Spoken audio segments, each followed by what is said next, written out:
In 1963, Pontiac built an engine so powerful that General Motors had to step in and shut it down. An engine that baffled NASCAR, attracted spies from rival teams, and was hidden in plain sight, even from GM executives. This was the 421st Super Duty, a band legend, long forgotten, but never truly dead. At the peak of the early 60s American horsepower wars, automakers battled to unleash the fastest beasts on both the streets and the racetracks. But Pontiac had a secret weapon, an engine unlike anything the industry had ever seen. It didn't just win races, it challenged GM's internal control itself. So why was such a wildly successful engine abruptly cancelled after just a few short years? Was it too powerful, or did it threaten something or someone deep inside GM's empire? What you're about to hear will change how you see Pontiac and American car history itself. In the early 1960s, America's horsepower war was heating up fast. Chevrolet had its fierce 409, Ford introduced the 406, and Mopar was pushing limits with the 413 Max Wedge. Meanwhile, Pontiac's strongest engine was the 389. Potent, but not enough to dominate superstock racing or the booming NASCAR scene. Pontiac knew that to win, both on the track and in the hearts of performance buyers, they needed to go bigger, bolder, and faster. The answer came from their own engineering team: upgrade the 389, but not just tweak it. Transform it into a purpose-built weapon for speed and durability. Enter the 421 Super Duty. Introduced in 1961 as a dealer-installed option, the 421 SD featured forged steel crank and rods, lightweight aluminum pistons, dual 4-barrel carburetors, and an aggressive compression ratio. This wasn't an engine for the faint of heart. It was built to win, and it did. As soon as the 421 Super Duty hit the testing grounds, Pontiac realized it had built something extraordinary. The first car equipped with this engine, a Catalina, won the top stock class at Pomona in 1961, driven by Hayden Profit. It wasn't just a victory, it was a statement. Pontiac was done playing underdog. But the biggest triumph came in NASCAR. In 1962, Fireball Roberts piloted a 421 SD-powered Pontiac to victory at the Daytona 500, one of America's most prestigious races. The car wasn't just fast, it was tougher and more consistent than anything else on the track. And that's when competitors started to panic. Ford even sent spies to Pontiac's proving grounds, desperate to uncover the 421's secrets. Meanwhile, for drivers like Joe Weatherly, the Super Duty wasn't just a choice, it was the key to domination. He went on to win the 1962 Grand National Series Championship with 9 wins and 39 top 5 finishes. This engine wasn't just about horsepower. It was about giving racers the edge to reach the top, and that made it one of the most fearsome power plants ever unleashed on American tracks. In 1963, Pontiac took the 421 Super Duty to a whole new level. No longer just a brute force monster, it became a precisely tuned machine, faster, lighter, and more dangerous than ever. The compression ratio was bumped from 11:1 to 12:1, boosting torque and high RPM performance. The red line was raised to 6,400 RPM, an astonishing figure for a pushrod engine in the 1960s.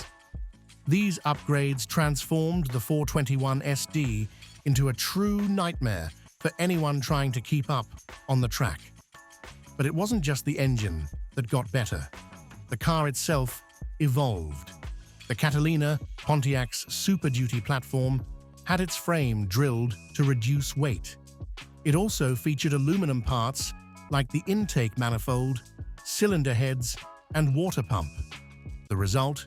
Reduced weight and enhanced acceleration. With the right gearing, tires, and driver, a Catalina Super Duty could rocket from 0 to 60 miles per hour in just 5.2 seconds, an astounding number for 1963. The quarter mile was crushed in around 13.7 seconds at 107 miles per hour.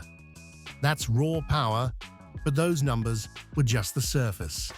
The real story was how Pontiac made it happen, and the extreme lengths they went to keep it hidden from GM itself. To achieve those eye-popping numbers, Pontiac needed more than engineering. They needed cunning, boldness, and just a touch of rebellion. Because behind the glory was a quiet war between speed-driven passion and GM's towering corporate oversight. One of the pioneers was Malcolm McKellar, Pontiac's legendary engineer. To avoid GM's watchful eyes, McKellar and his team would run tests at midnight on abandoned proving grounds. They disguised Super Duty components as truck parts.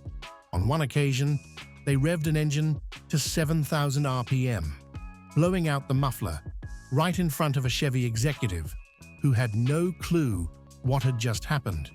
It wasn't just engineers bending the rules, racers got in on the game too. Smokey Yunick, famed NASCAR mechanic and driver, swapped Super Duty parts into Chevy cars to gain a competitive edge. When GM threatened to blacklist him, he smirked and said, "Just tell him I'm farming." Pontiac even drilled holes into the Catalina's frame to shave weight, prompting racers to joke that you could light a cigarette through the floorboards. But GM wasn't laughing. A major crash could mean massive lawsuits. And so, Pontiac's speed-hungry rebels walked a razor-thin line between innovation and retribution. At the very moment Pontiac stood atop the performance world, racking up wins and turning the Super Duty into a rival's worst nightmare, an invisible axe dropped from within its own corporate family. In January 1963, GM abruptly issued a sweeping ban on all factory-supported racing, known as the No Factory Racing Policy. Every high-performance program was halted. The Super Duty, despite its dominance, was killed on the spot. Pontiac's engineers were stunned. The official reason? Safety and legal liability. But behind closed doors, whispers told a different story. Chevrolet, GM's golden child, was being outshined by its own teammate. Chevy brass didn't like seeing Pontiac stealing the spotlight, the wins, and even the sales. And this wasn't just a memo, it came with muscle. GM officials raided factories. Test programs were cancelled, blueprints destroyed. Rumor has it, Pontiac engineers hid a few Super Duty engines in a secret warehouse, with maps to sneak them into Daytona. General Motors had shut down the entire Super Duty program. But what they didn't expect was that Pontiac still had an ace up its sleeve, and they hadn't given up on their performance dreams just yet. Instead of surrendering, Pontiac pivoted. They quietly took everything they had learned from the Super Duty, every bolt, every ounce of horsepower, and poured it into a street-legal weapon, the Pontiac GTO. Launched in 1964, the GTO wasn't just a new model, it was one of the smartest loopholes in American automotive history. Pontiac couldn't officially race anymore, but no one said they couldn't sell fast cars to the public. So they did, by infusing the GTO with the Super Duty's soul. Under the hood was a 389 V8. But don't let the number fool you. Inside, it packed Super Duty tech, high-performance camshafts, ported heads, strong compression, and an optimized intake. This wasn't a detuned engine. It was precision-crafted to make speed street legal. The GTO quickly became an icon. It sparked the muscle car era, transforming Pontiac from a secondary brand into a performance powerhouse. And it all started with a banned engine, the 421 Super Duty. From the Super Duty to the GTO, Pontiac had built a performance empire worth remembering. But one lingering debate still sparks interest. Was the 421 engine truly a big block? In fact, the question of big block or not has remained a hot topic for decades. Unlike Chevrolet or Mopar, who clearly classified their engines, Pontiac never used terms like small block or big block. All of their V8s shared a common basic architecture, varying mainly in displacement and application. The 421 Super Duty was built from the same block as the 389, so technically it wasn't a true big block. But that didn't stop it from competing with and beating legendary powerhouses like the Chevy 409 and Mopar 426 Max Wedge. With forged steel crankshafts, lightweight aluminum pistons, a 12-to-1 compression ratio, and dual 4-barrel carburetors, the 421 SD held its own against any big block of its time. On the track, no one cared whether it was a big block or not. What mattered was which cars carried it to victory. And among the machines that carried the 421 Super Duty to glory, two often overlooked names stand out: the Catalina and the Ventura. While not as flashy as the GTO or as rebellious as the Firebird, these were the backbone of the Super Duty program's success. The Catalina, large but lightweight, featured drilled frames and aluminum components like the intake manifold, heads, and water pump.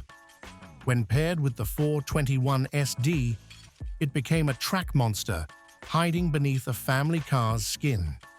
The Ventura, a more upscale version of the Catalina, also housed the Super Duty heart, with cloth seats, elegant dash trim, and acceleration that could rival any sports car. The Ventura proved that performance didn't have to sacrifice refinement. Estimates suggest Pontiac built only 179,421 SD engines in 1962. The total number of Catalinas, Venturas, and Grand Prix models equipped with them is believed to be under 200 units, a figure that makes collectors today go wild. Though overshadowed by more famous nameplates, these anonymous heroes were the true proving grounds of the Super Duty, and they left a mark on Pontiac's speed legacy that can never be replaced. Today, surviving Pontiac 421 Super Duty cars are considered national treasures among collectors.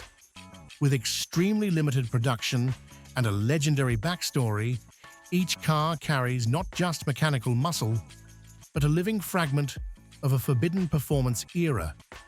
It's believed that fewer than 179,421 SD engines survive today, and even fewer cars remain intact and verified. Some sit in museums, others are hidden in private garages, passed down like family heirlooms. But the Super Duty legend doesn't stop there. In 2019, a storm collapsed an old barn in Ohio. When the property owner checked the wreckage, they uncovered a fully intact 1963 Catalina Super Duty, complete with chassis and engine stamped "Property of GM. Destroy." Was it a factory test mule that was supposed to be destroyed?